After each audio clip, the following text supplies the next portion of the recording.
حرب الأيام الأربعة، الحرب اللي قامت بين مصر وليبيا. يا ترى إيه هي أسباب الحرب؟ وإيه اللي وصل العلاقات بين مصر وليبيا للشكل ده؟ وإيه هي تفاصيل حرب الأيام الأربعة والخسائر اللي خسرتها الدولتين؟ وإيه اللي خلى السادات يقرر تأديب القذافي؟ حرب الأيام الأربعة في حكاية بره المنهج.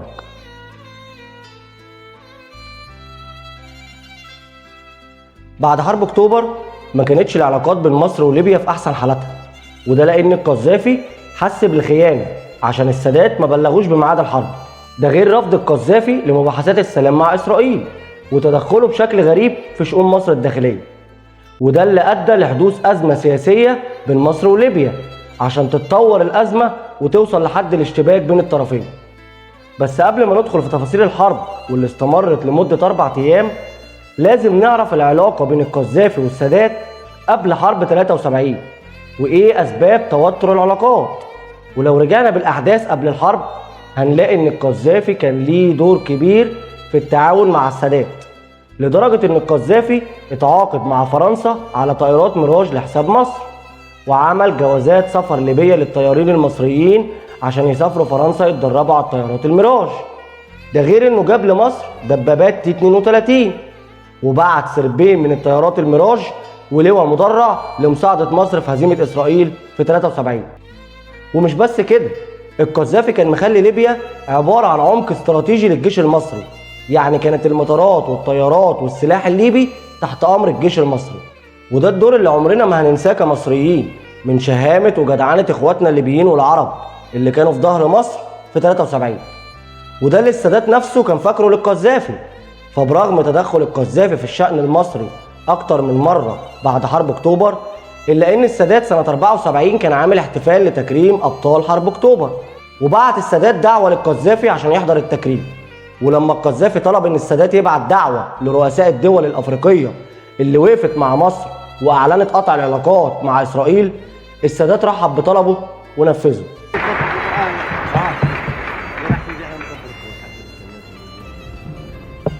أعرف أن الرئيس له مصاحف كثيرة من القرآن، وأن المصحف قيمته المادية ليست كبيرة، ولكن أقدمه للرئيس في هذا اليوم لما يحويه القرآن من معاني.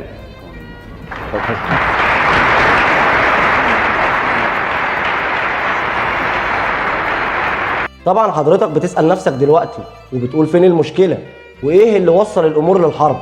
هقولك البداية كانت مع إبلاغ القذافي باندلاع حرب أكتوبر، وعلى لسان الدكتور علي عبد السلام واللي كان مندوب لليبيا في الأمم المتحدة، قال إن القذافي كان بيستقبل وزير الدفاع الغيني كوناكري، ولما تم إبلاغه ببدء حرب أكتوبر قال بدأت المسرحية.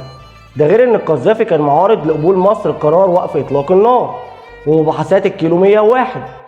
وفي يوم 12 يونيو 1974 توصل رسالة للفريق طيار محمد حسني مبارك قائد القوات الجوية المصرية من المقدم طيار صالح الفرجاني آمر السلاح الجوي الليبي، وبيطلب فيها بعودة الطائرات الميراج الليبية لليبيا على أساس انتهاء الحرب وحاجة الجيش الليبي ليها.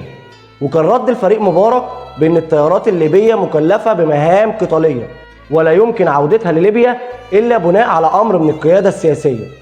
وفي يوم 17 يونيو 74 يوصل خطاب تاني من المقدم أبو بكر يونس، بس المرة دي للمشير أحمد إسماعيل، ويتكرر نفس الطلب تاني بعودة الطائرات الميراج لليبيا. وفي يوليو 1974 يبعت السادات رسالة لمجلس قيادة الثورة الليبية ويعرفهم بالتجاوزات اللي عملها القذافي، واللي كان منها محاولة نسف استراحة رئيس الجمهورية بمطروح، واللي اعترف المتهمين فيها بتجنيدهم من أجهزة سرية تابعة للعقيد. ده غير محاولة اغتيال الصحفي إحسان عبد القدوس، وحادث إلقاء القنابل على أحد المحلات العامة بالإسكندرية. ده غير كلام السادات في رسالته لمجلس قيادة الثورة عن نشر الإعلام الليبي وتوجيهه من القذافي بترويج أكاذيب عن وجود احتمال انقلاب في مصر. وكان ختام رسالة السادات لمجلس قيادة الثورة: ألا هل بلغت؟ اللهم فاشهد. ومع توتر العلاقات بين السادات والقذافي، حاول الشيخ زايد آل نهيان انه يقرب وجهات النظر بين الطرفين، ولكن مع اصرار القذافي على موقفه فشلت محاولات الصلح. ومع اصرار القذافي على عودة الطيارات لليبيا وفشل محاولات الصلح بين الطرفين، يقرر الرئيس السادات إرسال الطائرات وكافة الأسلحة الليبية لليبيا عشان تدخل العلاقات بين البلدين لطريق مسدود، لدرجة إن القذافي كان بيخطط لاغتيال السادات. ده غير المعلومات اللي بتأكد تورط جهات ليبية في أحداث الشغب اللي حصلت في مصر يوم 18 و 19 يناير سنة 77. وعشان السادات يرد بطريق غير مباشر على استفزازات القذافي، سمح للمعارضين للنظام الليبي بالحديث في الإذاعة المصرية والهجوم على النظام الليبي وعلى القذافي نفسه، لدرجة إن القذافي عرض رشوة نص مليار استرليني على اللواء طه زكي مدير مكتب السادات ساعتها عشان يوقف برنامج لعضو مجلس قيادة الثورة المنشق عمر المحيشي. بيقول لي اخطاها احنا مستعدين ندعموك ماديا. قلت له سياده الرئيس بلاش حكايه الدعم دي. لا يعني القذافي عرض شرائك يعني. ايوه، هو كان في واحد اسمه عمر المحيشي، ده كان عضو مجلس الثوره الليبي، كان على خلاف مع القذافي وجبناه، عملنا له محطه يذيع ضد القذافي. هو كان يعني شويه مش طبيعي، فبدا يتكلم عن ام القذافي واخت القذافي ومرات القذافي. البدو اتكلم عني زي ما انت عايز، لكن ما تتكلمش عن امي ومراتي. البدو كده. فهو يقصد اني انا اسكت هذا البرنامج. فانا قلت له انا يا سياده الرئيس، انا يا سياده العقيد، انا ما اقدرش، مش سلطتي دي، سلطه السيد الرئيس. عرض عليا مبلغ كبير جدا جدا عشان اسكت البرنامج ده. قال لي العقيد هيحط لك نص مليار. قلت له نص مليار ايه؟ الاسترليني. لما رجعت كان سياده الرئيس في المعموره بالتحديد، فكان مدي تعليمات ان انا اول ما اوصل اروح له المعموره. فقعد فبيحكي لي حصل ايه حصل ايه. قلت له حصل كذا كذا. انا قلت ما خدش المبلغ ده ليه وجبته لمصر يا عبيط، بالحرف كده. وفي يوم 8 اغسطس 76 يحصل تفجير في احد المكاتب بميدان التحرير، ويتم اتهام القذافي بتدبير العمليه، ده غير اتهامه بخطف طياره مصريه يوم 28 من نفس الشهر. وفي يونيو سنه 77 يقوم القذافي بطرد 225 ألف عامل مصري موجودين في ليبيا، ويأمرهم بمغادرة ليبيا في وقت قصير وإلا هيتم اعتقالهم. وفي يوم 20 يوليو 77 تطلع مسيرة كبيرة فيها آلاف المتظاهرين الليبيين وبدعم من الرئيس الليبي معمر القذافي لإسقاط الحدود بين مصر وليبيا. وطبعا أول ما وصلت المسيرة للحدود المصرية تم التعامل معاها وتفريق المتظاهرين، وده من خلال سلاح حرس الحدود المصري.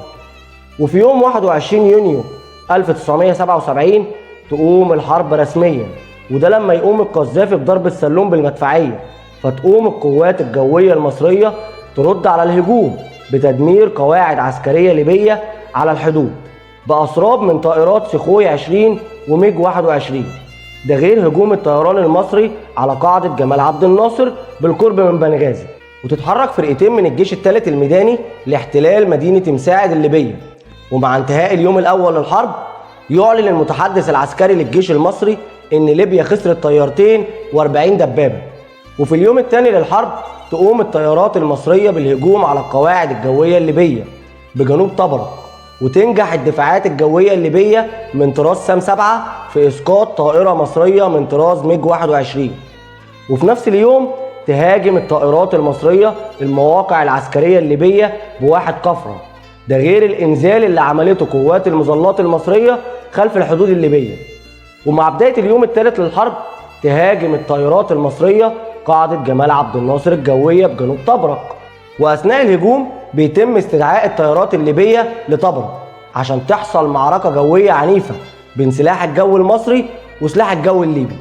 ونجحت الطائرات الليبية من طراز دي 5 إنها توقع كام طيارة مصرية من طراز ميج 21، إلا إن الطيارات المصرية قدرت توصل لقاعدة طبرق وتدمر معظمها. وفي اليوم الرابع والأخير للحرب يوم 24 يوليو 1977 تحاول قوات عسكرية ليبية اختراق الحدود المصرية، لكن القوات المصرية قدرت تصد الهجوم. وفي الوقت ده كانت القوات المصرية نجحت في التوغل لعمق 35 كيلو داخل الأراضي الليبية. وفي يوم 25 يوليو تنتهي الحرب من مصر وليبيا بعد تدخل الرئيس الجزائري هواري بومدين والرئيس الفلسطيني ياسر عرفات لإقناع السادات بوقف إطلاق النار، ده بجانب زيارة أحمد قذافي الدم ابن عم القذافي للرئيس السادات في بيته في ميتا بالكوم. وبحسب كلام قذافي الدم إنه وهو قاعد بيتكلم مع السادات كان السادات غضبان جدا من تصرفات القذافي، فقال له أحمد قذافي الدم إن في معلومات عند المخابرات الليبية بتقول إن مصر هتقوم بغزو ليبيا من الشرق وتونس من الشمال وده بمساعدة الأسطول الأمريكي في البحر المتوسط، واللي هيقف قصاد أي محاولة لتدخل الاتحاد السوفيتي. وبيكمل كلامه بيقول إنه أول ما خلص اتفاجئ إن الرئيس السادات زاد غضبه، بس قذافي الدم بلغه إنه جاي الزيارة دي بدون علم القذافي، ومش هيقدر يرجع للقذافي من غير ما يوصل لحل، فيا إما نوصل لحل أو تشوف لي مكان عندك. ويقنع السادات بإن مفيش أي نوايا عدوانية من ليبيا ضد مصر، ويستجيب السادات لمحاولة الصلح، ويؤمر بوقف إطلاق النار وسحب جميع القوات المصرية من ليبيا. الشعب الليبي وبيقول لهم انه مصر احتل. احنا فعلا قعدنا 24 ساعة محتلين جوه بلده لغاية ما خلصنا شغلنا، والنهاردة الصبح رجعوا. مفيش على ارضه عسكري مصري النهاردة ابدا، بس ده مش معناها انه يرجع يلعب تاني. والله وان عدتم عدنا. ودلوقتي لازم نعرف حجم الخسائر اللي خسرتها الطرفين. وكانت الخسائر في مصر عبارة عن سقوط 4 طائرات ميج 21 وحوالي 100 جندي ما بين قتيل وجريح. أما الخسائر في الجانب الليبي فكانت 20 طيارة و60 دبابة و40 مدرعة وحوالي 400 جندي ما بين قتيل وجريح. وما كانش ينفع نختم الحلقة قبل ما نعرف المشاهدين احنا ليه عملنا الحلقة وليه بنتكلم عن الفتنة اللي حصلت بين الإخوات. والهدف باختصار إن حضرتك سواء كنت مصري أو ليبي أو حتى عربي، فلازم تكون عارف إن الدول الكبيرة في العالم سواء كان أمريكا والاتحاد السوفيتي زمان أو حتى أمريكا وروسيا دلوقتي ما يهمهمش غير مصلحتهم. ولو مرة حسيت إنه قريب منك فتأكد إنه ليه مصلحة عندك، وأول ما تخلص ممكن يدوس عليك عادي. ولو في يوم حسيت إنه بيحاول يوقع بينك وبين أخوك العربي ما تسيبلوش ودانك، لأن هدفه إننا نفضل متفرقين وما نتجمعش، عشان هو عارف ومتأكد إن لو العرب اتجمعوا هيحكموا العالم.